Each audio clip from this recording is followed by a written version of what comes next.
আমি আল্লামা আজিজুল হকের চক্ষু হব, এক চোখেতে পড়ব হাদিস, অন্য চোখে খেলাফতের জাল বুনিব। আমি খতিব ওবায়দুল হকের খুতবা হব, হক বাতিলের ঠিক পরিচয় তুলে ধরে ভুল মানুষের ভুল শোধাব।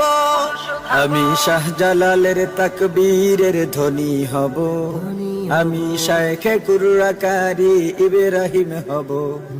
আমি স্বপ্ন দেখি আমি জনতার স্বপ্ন হব, অত্যাচারীর লৌহ কপট ভাঙতে যাব।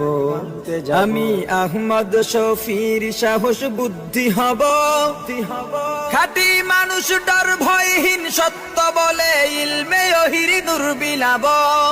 আমি মরতে জানি জেল জুলুমে করি না ভয়, জুনায়েদ বাবু নগরীর